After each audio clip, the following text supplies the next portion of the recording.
नहमदुहु व नुसल्ली अला रसूलिहिल करीम अम्मा बाद फ़ाउज़ु बिल्लाहि मिनश शैतानिर रजीम बिस्मिल्लाहिर रहमानिर रहीम। मुअज़्ज़ज़ सामीन इकराम, आज मेरी बात का मौजू है जुमा के दिन करने वाले काम, करने वाले अमल जिनसे अल्लाह ताला राज़ी हो जाए। तो जुमे वाले दिन सबसे पहला काम जो है कसरत से दुरूद शरीफ पढ़ना। अल्लाहुम्मा सल्ली अला मुहम्मदिन व अला आलि मुहम्मद। अल्लाह के नबी की हदीस है कि जो मुझ पर दुरूद पढ़ता है उस दुरूद को मेरे सामने पेश किया जाता है। सहाबा इकराम ने पूछा कि अल्लाह के नबी कैसे, मतलब जब इंसान फोत हो जाता है तो उसका जिस्म मिट्टी हो जाता है, हड्डियाँ अलहदा हो जाती हैं, वो सीधा कीड़े मकोड़े खा पी जाते हैं, तो आप कैसे हमारा दुरूद आप पर पेश किया जाएगा।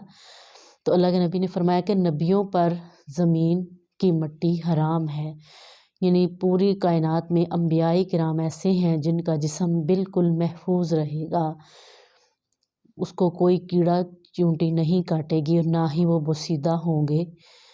नबियों अंबियाई किराम के जिस्म बिल्कुल महफूज रहेंगे। जो शख्स मुझ पर दुरूद पड़ेगा, फ़रिश्ते मुझे बाकायदा उसका नाम लेकर बताएंगे कि आज फ़लाँ शख्स ने आप पर दुरूद भेजा है। तो कोशिश करनी चाहिए कि जुमे वाले दिन हम ज़्यादा से ज़्यादा दुरूद शरीफ को पढ़ें, गुस्ल का एहतमाम करें, सूरतुल कहफ को पढ़ा करें। और जुमे का दिन ऐसा है कि जिस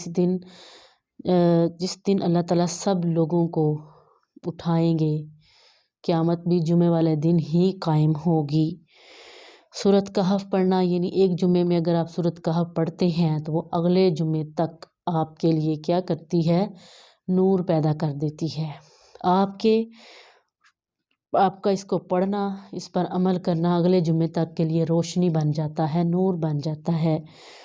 इसके अलावा अल्लाह ताला कहते हैं कि जो लोग, अल्लाह के नबी की हदीस है कि जो लोग जुमा के दिन गुस्ल करते हैं, अच्छा लिबास ज़ेब तन करते हैं, नाखून तराशते हैं, खुशबू लगाते हैं और मिसवाक करते हैं, गर्मी की शिद्दत भी हो तब भी वो इन कामों का पूरा एहतमाम करते हैं, तो अल्लाह ताला क्या कहते हैं कि ये वो काम है जो जुमे वाले दिन करने वाले हैं, जिनकी बहुत ज़्यादा फजीलत है। तो कोशिश ये करनी चाहिए कि जुमे को हम सूरत कहफ भी पढ़ें, गुस्ल भी करें, अच्छा लिबास ज़ेब तन करें। ये छोटी छोटी सुन्नतें हैं जो हम पूरी कर सकते हैं, लेकिन हम तवज्जो नहीं करते।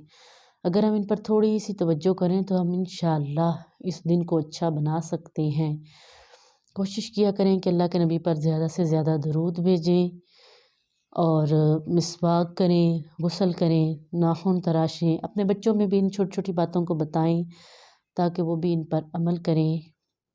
वमा अलैना इल्लल बलागुल मुबीन।